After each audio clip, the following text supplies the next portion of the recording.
¿Cómo les va? ¿Cómo andan? Otra edición más de este Aciertos y Errores. Bueno, antes que nada, agradecer a los colegas que la semana pasada me suplantaron. Uno tuvo unos días de descanso y ya retomamos el mando del barco, como se dice, ¿no? Así que muchas gracias a Germán y a Caro, que estuvieron la semana anterior con un excelente performance.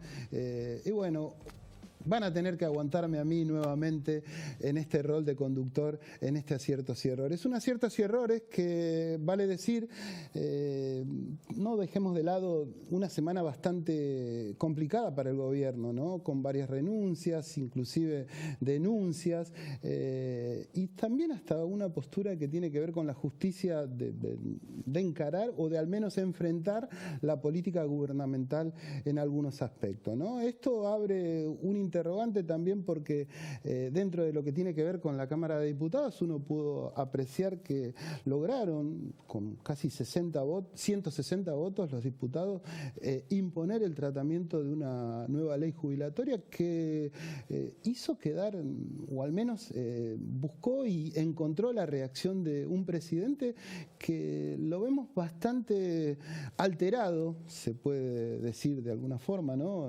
En cuanto a su postura por estos días, ¿no? Va a vetar cualquier tipo de ley jubilatoria que aprueben dentro del Congreso de la Nación. Se va a empezar a tratar la ley base. El Senado logró esto después de la aprobación en el Congreso, aparentemente la semana que viene. Ya hay parte de la oposición que va a hacer frente. De eso vamos a hablar en el programa de hoy con algunos de los invitados, ¿no? Así que nos vamos a meter ya de lleno. En un ratito nomás va a estar Marcelo Fernández, que es un hombre representante de Cámara Empresarial, que va a poner una situación sobre la mesa que tiene que ver con la provincia de Buenos Aires. Las cámaras empresariales están bastante enojadas o prometen una postura de crítica hacia el gobierno provincial, ¿no? O sea que este es el escenario, ¿no? Un gobierno nacional que en principio tiene serios problemas de gestión, sin lugar a duda, ¿no? Y con un presidente que, más allá de eso, pone toda su fuerza en que esto sigue el rumbo concreto. Ya los mercados esta semana mostraron cierta situación. Vamos a hablar también de los mercados en un ratito. También está Jorge de Antoni, hombre del sindicalismo, más precisamente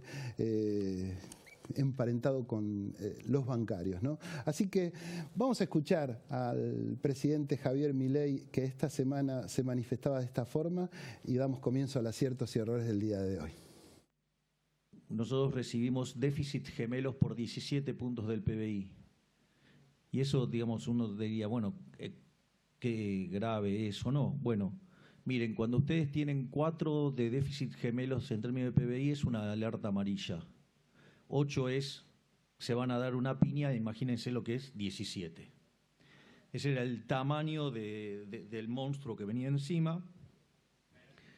Tal cual como señala José Luis, los índices de precios en la primera semana de diciembre venían corriendo a una tasa del 3.700% anual, o sea, un 1% diario. En la segunda semana se aceleraron a 7.500%. Y, digamos, si ustedes, y nosotros presentamos que había un escenario de posibilidad de que la inflación, digamos, plantada era del 15.000%, y efectivamente la inflación mayorista de diciembre, que es la que se anticipa a minoristas, dio 54% mensual. Eso anualizado da 17.000%. Y si ustedes se fijan, en el mes de abril la inflación mayorista fue del 3,4%. Es decir, anualizada 50%. Yo entiendo que 50% anual es un montón y obviamente que me revienta tener ese nivel de inflación. Pero, digamos, convengamos que venimos del 17.000%. Es decir, y lograr una baja del 17.000 al 50% en 4 meses, no hay registros históricos de haber hecho algo así.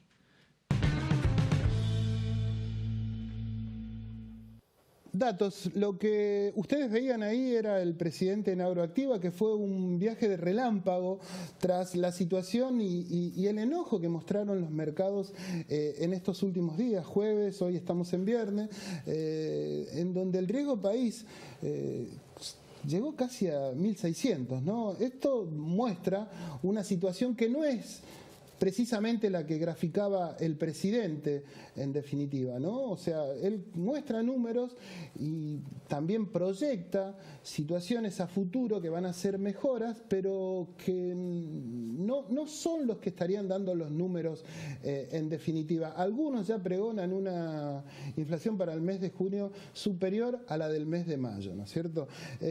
Bueno, le comentábamos hace un rato que me acompaña Marcelo Fernández, hombre de Cámara Empresarial, y antes que nada, Marcelo, gracias por charlar un ratito con nosotros. No, gracias y feliz día al periodista y a todos los colegas de este canal que siempre nos tienen en cuenta las pymes para poder expresarnos. Bueno, así que feliz día y lo hago extensivo por vos a todos los periodistas de este canal.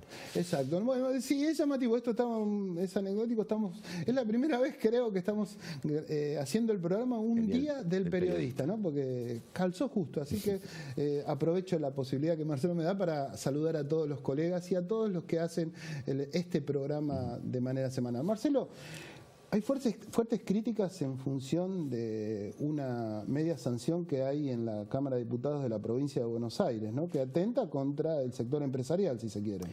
Sí, Enrique, la verdad que nosotros cuando vimos esa medida, esa ley, digamos, que salió con media sanción de la Cámara de Diputados, quedamos sorprendidos y perplejos, porque fuera lo que se pueda discutir y lo que se quiera decir o defender con esta ley, es extemporánea. ¿Y por qué decimos que es extemporánea? Y para que nos entienda el televidente, lo que habla es la modificación del artículo 48, donde cambia las indemnizaciones laborales de parte del empresario y en caso de los juicios laborales también, que lo lleva al SER más el 6%. El SER ya es un índice complejo y complicado de entender, pero es muchísimo más que la inflación y más un 6%. Y encima ahí te recaen también las multas y todo Namar en coche. Entonces imagínate que nosotros, ¿por qué decimos extemporáneo? Nadie desconoce la situación nacional que estamos viviendo, de baja de ventas, de baja de producción, bueno, evidentemente del consumo ya por el piso. Entonces, las pymes en este momento estamos con grandes problemas. Y esto lo certifica las 275.000 cuentas que según el Banco Central, o sea que es oficial, de cuenta sueldo que se han cerrado, con lo cual son más pérdida de trabajo. Entonces, si vos tenés 1.300.000 planes y 275.000 cuentas que se te cayeron, estás hablando de una gran desocupación que puede llevar a ser de 2 dígitos. Claro. Y yo me pregunto, ¿por qué decimos temporánea? ¿Qué pyme va a querer tomar trabajadores? Vos tenés pymes estacionales, por ejemplo, que toman gente por 8 o 9 meses. Si tienen que indemnizar de acuerdo al SER más 6, o si se tienen juicios laborales que son de antes y ahora lo ponen en esta cifra, ¿te imaginás que la pyme va a correr cierto riesgo de continuidad? A ver, Marcelo, bueno, la propulsora de esta ley es Maite Albado, que es una diputada referenciada en la Cámpora, ¿no? Es un cuello de botella, ¿no? Porque también es cierto que empieza a haber sectores que están despidiendo empleados, digamos. O sea, hay como un desamparo también. Es cierto que esto afecta a las pymes, pero también ¿cómo se trataría la temática de los que tienen que ver con los empleados, obreros y demás, digamos, porque también salen perjudicados de este escenario que, bueno, que estamos, que es real? A ver, Enrique, en la pequeña y mediana empresa, en su conjunto, por supuesto que hay casos particulares, alguno me puede estar viendo y dice, no, a mí me echaron. Sí, a ver, en su conjunto no es despedidora serial. Cuando lo hace es porque realmente está en condiciones complicadas y complejas, económicas. Entonces, bueno, tiende a hacer esta cuestión. Primero empiezas por suspensión de turnos, después por suspensión de personal, y si tiene que tomar la decisión, cuando la pyme empieza a echar o digamos a quitar gente de su empresa, es porque va camino a cerrar.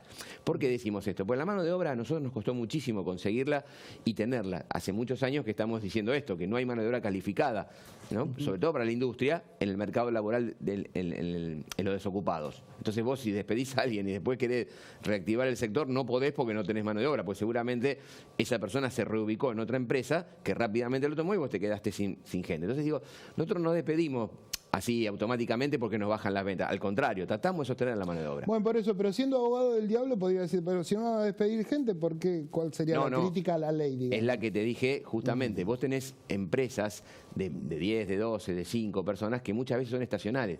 Una heladería, claro, por ejemplo. Gente vinculada al turismo en el verano. ¿Te das cuenta? Entonces la gente va a dudar porque va a tener que ver cuánto le cuesta hoy echarlo si es lo mismo que le costaba antes. Uno de los antes. sectores más complejos, más complicado con esta iniciativa de la legislatura tiene que ver con el gastronómico y hotelería, por eso, digamos. no, y el comercio también. El comercio, vos tenés el comercio del verano, ¿viste? El comercio de, por eso te digo estacional. Son los primeros perjudicados. Y después, obviamente, por ejemplo, las causas laborales que tengamos, los juicios laborales que teníamos en Provincia de Buenos Aires, si nos aplican esta ley. Claro. Entonces, vos fíjate que salió la Corte Suprema con el famoso fallo de la ley, el fallo Barrios, ¿no? Que, digamos, trataba de ver cómo podía hacer algo medianamente salomónico y, bueno, en definitiva, encarece en Provincia de Buenos Aires la indemnización de acuerdo a este último fallo. Entonces, bueno, esto es lo que nosotros vemos y que nos parece que es, vuelvo a decirte, vos fíjate que cuando nosotros, los gobiernos y sobre todo los Frente para la Victoria, nos pusieron doble indemnización, nadie se quejó porque no teníamos la intención, porque teníamos trabajo. Entonces, como había algún zozobra económica, nos ponían la doble indemnización y no vinimos a estos programas que siempre nos dan espacio a quejarnos. Pero esto, hoy, en el contexto nacional, cuando vos tenés que tener a la pequeña y mediana empresa junto con los trabajadores y junto con los legisladores que piensan como nosotros, nos distancia y nos pone a enfrentar en un momento que no deberíamos ser enemigos o enfrentados, sino que nos tenemos que unir para enfrentar otra cuestión. ¿Hay algunas iniciativas por algunos legisladores, creo, de la provincia a un acercamiento y a tratar esto en conjunto, puede ser? Esperamos en el Senado que esto ocurra. Vuelvo a decirte, a ver, si esto es así, bueno, se discutirá y se tratará de ver en otro momento, pero vuelvo a decirte, Enrique, nosotros queremos hablar de lo extemporáneo de la medida y de quiénes la provocaron. Claro. Me parece que justamente no es el momento, digamos, para hacer esto y para sembrar esta discusión, porque en la discusión nos dividimos. Entonces, hoy tenemos que hacer un músculo para pelear otras cuestiones y para no solamente pelear, sino para discutir con el gobierno nacional que tuerza algunas cuestiones con la apertura de importaciones, flexibilización. Claro, porque encima quedan otras discusiones que todavía hay que dar, digamos. Claro, entonces nos distraemos con esto, nos vamos a tener entretenido un tiempo largo y que la verdad que no lo esperábamos de la provincia de Buenos Aires. Uno lo podía esperar de la ciudad autónoma, pero no de en términos comparativos, ¿hay como una idea de mejor, digamos, mirada hacia lo empresarial por parte de esta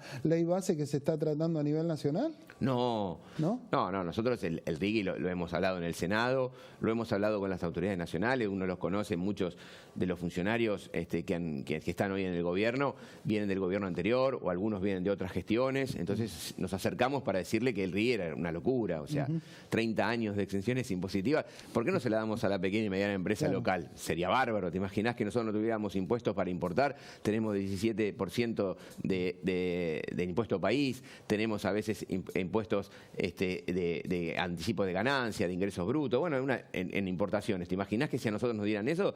Bueno, materias primas las estaríamos comprando a precios de mercado internacional sin impuestos, nos vendría bárbaro, que es lo que se le da a las inversiones de 200 millones de dólares. Y que aparte, estas inversiones, y hay que aclararlo, no eran en efectivo.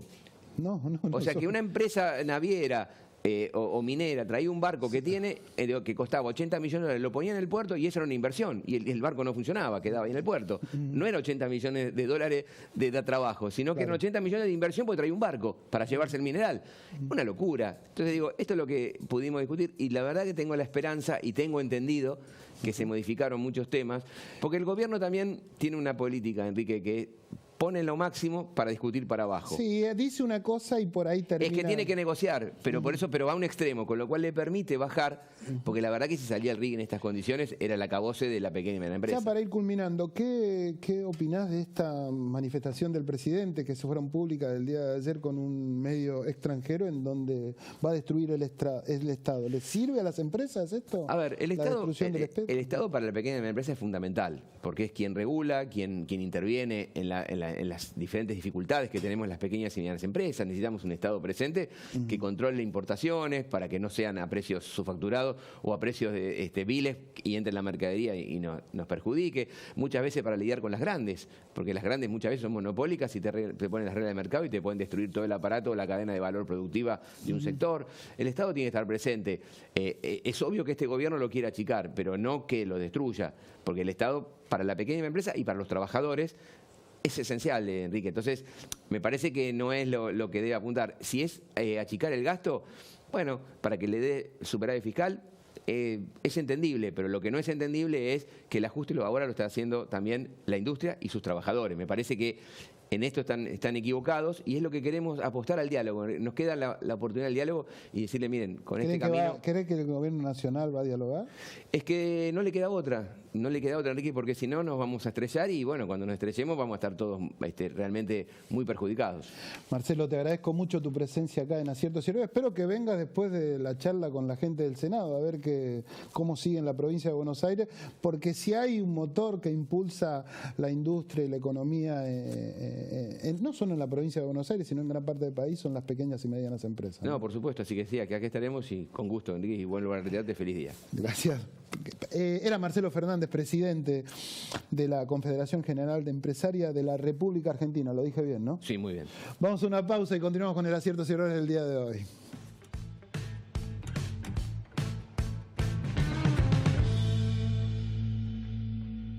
Si abrís una empresa o comercio en 3 de febrero, la habilitación es gratuita. Te bonificamos por 1 año la tasa de seguridad e higiene. Queremos hacerte la vida más fácil, que progreses y generes empleo.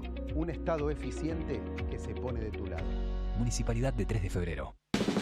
Este verano, con cuenta DNI, tenés descuentos en todo tipo de restaurantes. Marche mejillones para la mesa 4. ¿Quiere un poquito de limoncito? ¿Quiere un poco de pimienta? ¿Cómo no? Ya le traigo la cuenta, jefe. Flancito mixto, cortesía de la casa, señor. Millones trabajan, millones descansan y toda la provincia se beneficia con cuenta DNI. Gracias por la propina, jefe.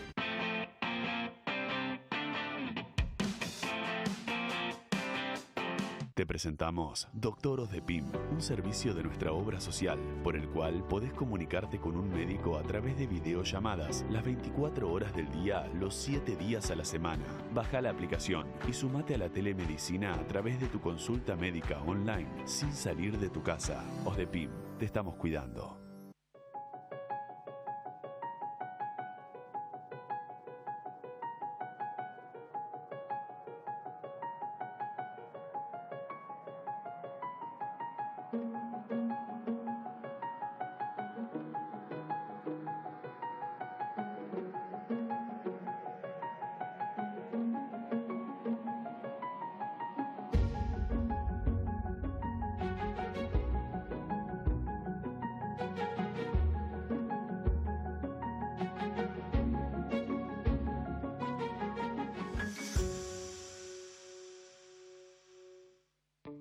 Seguinos en nuestras redes sociales y entérate de todas las actividades legislativas. Honorable Cámara de Diputados de la Provincia de Buenos Aires. Morón es más prevención. Ante cualquier emergencia, ahora podés pedir presencia de policía, SAME o bomberos con un solo clic. Descarga la aplicación Morón Alerta. No lo dudes. Morón Alerta. Municipio de Morón, corazón del oeste. Se viene el primer Congreso de Educación de San Martín del 22 al 24 de agosto en el Complejo Cultural Plaza. Hasta el 7 de junio puedes enviar tu propuesta para participar de las mesas y contar tu experiencia. Más info en sanmartin.gov.ar. Primer Congreso de Educación en San Martín. Identidad, desafíos y futuro. Te esperamos.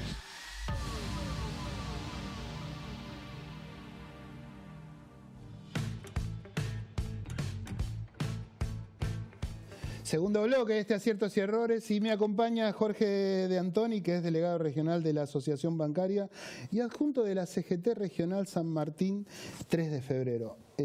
Jorge, gracias por venir, como siempre, muy amable por charlar un ratito con nosotros. No, mi agradecimiento por permitirnos el espacio para socializar algunas ideas y feliz Día del Periodista. Bueno, muchas gracias. Esto me sorprende el hecho de que me estén felicitando en el mismo programa. Por lo general uno en estos días lo saludan habitualmente, pero no en el aire. Gracias, realmente. Bueno, Jorge, a ver, vamos a hablar un poco de ¿qué mirada tenés de lo que está pasando hoy?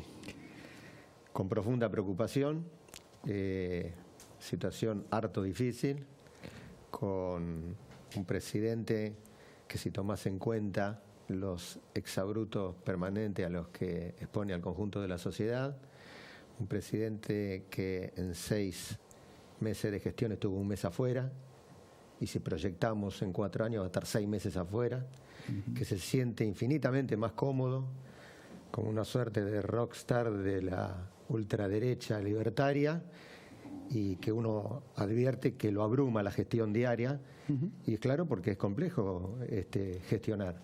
¿No crees que es esto lo que quería la gente también? Porque lo votó un 56%, según es lo que dice claramente la última votación, sino que también lo manifiesta él con su impronta, ¿no? Yo creo que nadie elige estar mal, y tampoco lo que tenemos la responsabilidad o alguna responsabilidad dirigencial, tenemos que ser seguidores de encuestas. Yo soy de los que cree de que tenemos que afianzarnos en nuestras propias convicciones, dar la discusión y justamente hacer esto que está faltando hoy en la política argentina, que generar los espacios donde discutamos las ideas. Que acá no se trata de confrontar con el hombre que la representa, sino confrontar la idea propiamente dicha, y lo que no está pasando. A ver, me aclaran desde la producción con cierto tino de realidad, que lo votó el 30%, es real esto, pero el 56% en el balotaje, digamos. Quiero aclarar esto, ¿no? Sí.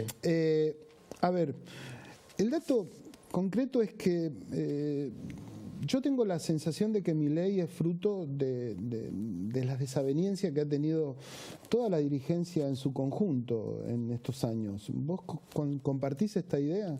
Digo dirigencia política, dirigencia sindical, digo todos, ¿no? Gran parte. Sí, en parte sí, pero tampoco podemos... O sea, yo creo que hay que tomar un todo. O sea, en el mundo también ha pasado esto. La pandemia hizo lo suyo, y vos fíjate que los líderes europeos que fueron a elecciones mayoritariamente perdieron o las parlamentarias o las presidenciales.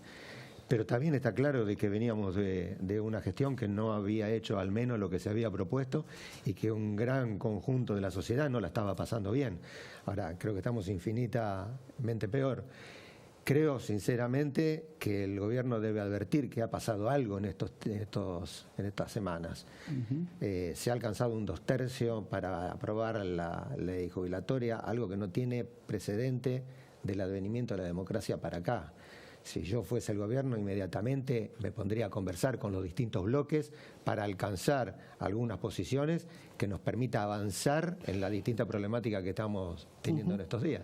Pero pareciera que el gobierno, al menos como que tiene dos líneas, si se quiere, de negociación o al menos de exposición, ¿no? Por una parte, el presidente, que manifiesta su enojo, su bronca, su Estado que no quiere destruir el Estado, pero por el otro lado, la impronta que está llevando el nuevo jefe de gabinete es de diálogo con los distintos sectores, ¿no? O sea, es como que dice una cosa, pero en realidad está haciendo otra, porque el propio Franco ha recibido a algunos gobernadores, inclusive a algunos intendentes, y ya le ha prometido obra pública, algo que se había frenado y que tiene que ver con este Estado, que si lo hacen no lo destruís, digamos, ¿no? Claro, pero vos fíjate que estamos teniendo discursos contradictorios dentro del mismo gobierno.